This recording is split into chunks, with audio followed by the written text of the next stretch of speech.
We're here looking at my next property purchase, and we're closing on this one tomorrow, and it is huge, but it also needs a lot of love. Let's go inside and check it out. I've got my remodel plan in hand, and we have this new property that is it's going to be closing tomorrow. It's a new rental property. We're going to go inside. We're here today to meet up with a couple of contractors, a foundation guy and a general contractor that might be the general contractor for this. I am going to get 3 bids from 3 different contractors. This is the second one. The first one already came out here weeks ago, and it was a little bit of a learning process because I don't think that I kind of addressed my full plan or like kind of the vision for the property, and I saw by his quote that I didn't communicate that very well. So put it all on paper, so maybe this next one will go well, and I'll give the first guy another opportunity whenever I send this off to him. This is the 3rd unit, and it's an upstairs unit. It mirrors unit 4, which is right across the way, and unit 4 is occupied. The couple has been there for 21 years, and they're a very, very nice couple, and I just think it's crazy that they're paying money to live in this place. So I'm going to show you around, and we'll start here. First things first, it has a pretty nice view of this power line right here, and the water burger. But other than that, we got broken windows, separation up here, potentially asbestos ceilings that we're going to have to encapsulate. This closet, which is pretty interesting, you can see right here, this was an open porch that they built a wall in between to separate these 2 units. Here's the exterior of the house, because you would walk out an opening right here and be able to sit on the front porch. Now this room was always a bedroom, or some kind of room that was always covered, and it had the similar roofing as this up underneath here. In fact, on the other side, they don't have this tile stuff. They actually have like the old beadboard. We have that creepy deadbolt closet for some reason. So then the rest of the unit, you got that suspended by directly power lines, window units, which I hate, and then a lot of water damage that will need to be repaired. I mean, you can actually see to the outside. These are cool old windows that still have the ropes and stuff. Still mostly functional. They did some kind of chintzy little repairs over here and glued in this window unit. And if I can get rid of window units, I'm all about it. I hate window units. And we have this other bedroom over here, which is small, but I think they have queen size bed in the other one. It'll be acceptable. This bathroom is not acceptable. That toilet is mounted right there like it is. I mean, it's not, you could use it right there where it is. They went through, and I guess we're trying to fix this, but these are still like actively leaking wet. And we have in here what is essentially just a really nice small little kitchen. I don't really see any issues with this kitchen. I would like to switch this gas line from here to go all the way up and put a hot water heater there, the stove right there, the vent hood over it, and the fridge back over here. That way we can have a straight run with the gas line, the hot water heater up here, and then run PEX for the hot water line, drop it down in this wall and in the center wall for this, and then the shower. This is in relatively good condition. The roof though, well, I mean, it's all there. It just needs a little bit of love. What up, truck? So this is the upstairs. This is probably the least of my concerns. I'm pretty sure that this floor can be saved. Stain it. They said to stain it real dark, and it would cover up the water staining that clearly came from the failed roof.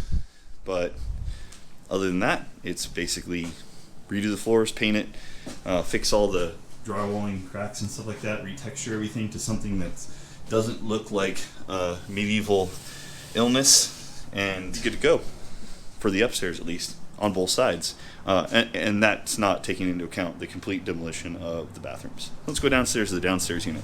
On my way out, my friend Vlad stopped by to help me look at the attic space. The wood looks good. That's good. It's solid.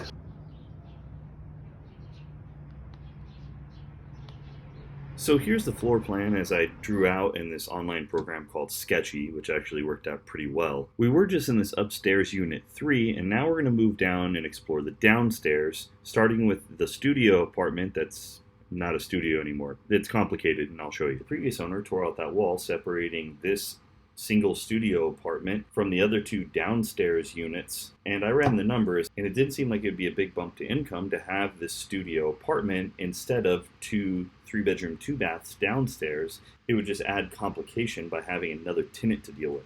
Unfortunately, a common theme throughout the property is that the property was neglected so much that many of the places, to include the bathrooms, are absolutely disgusting.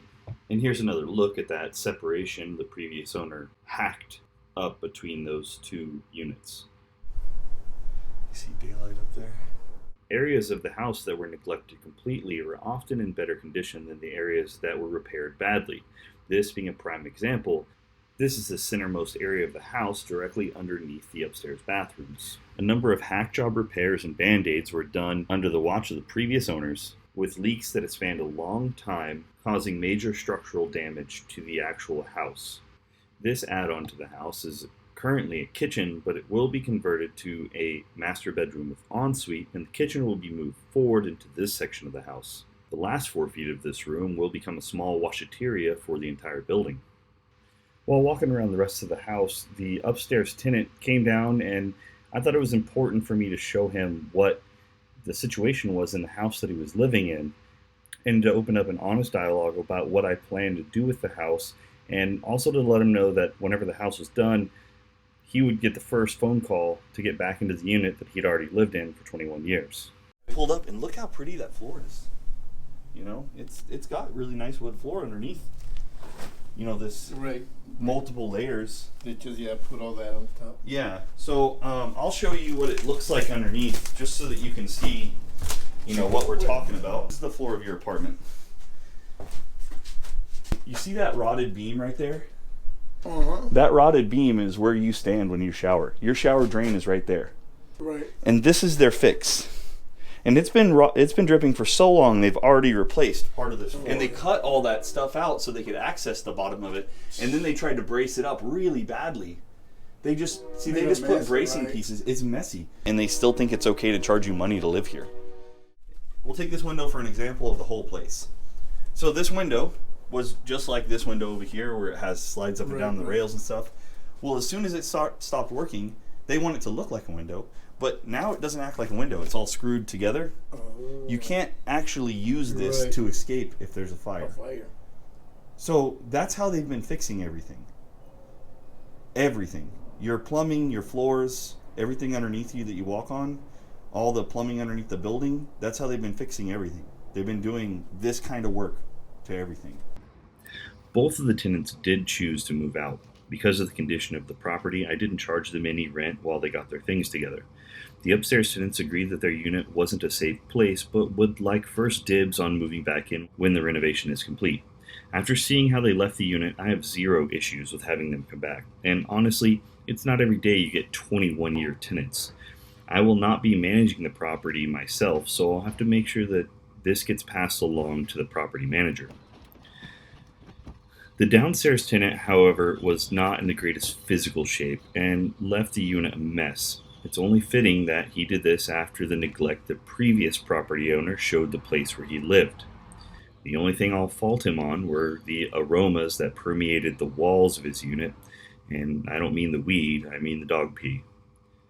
All of the carpet in the unit was covered with dog hair, and it's one of the reasons why I will never allow pets into any of my properties. Although I will fully admit, the upstairs tenant told me it has been the same carpet in there since he moved in 21 years ago. It may not be clear the size of the mess that was left after the tenant downstairs moved out, because I did have somebody go in there and clean up the property after everybody moved out. I really appreciate you guys joining me for this first in a multi-part series about this house that is in dire need of so much remodeling before it can be any kind of a rental property. Join me on the next video where we're going to dig into this house and really start getting into the demolition, and also we're going to go over some of the numbers, the rehab budget, and how I pick my contractors. If there's anything you want to see that you didn't see in this video or you think you should see in an upcoming video, just send a comment down below. If you like this video and you want to see more like it, go ahead and hit the subscribe and the bell icon down below for notifications. And we'll see you on the next one. That was crazy. The guy has been living here for 21 years. He had some serious stories to tell. There was a couple living here, and they had a girl, and she was about, say about 15, 16, and one of her friends, a boy, used to come at night. I caught him a couple of times crawling in through the window. Oh shit. And then the mother found out, so they went outside and screwed the windows. I don't know if you noticed that they're screwed. I never did. They screwed. Oh shit, they are. They screwed the screens in. They Oh screwed man. And every time the guy used to come, it's a boy, he used to come and I caught him a lot of times going through the window. And then the last time he was trying to take the screen off. I said, "What are you doing? You're gonna break it." Sorry, sir, sorry. And then she went out and said, "Oh, you can't come in no more. My dad doesn't want you here no more." So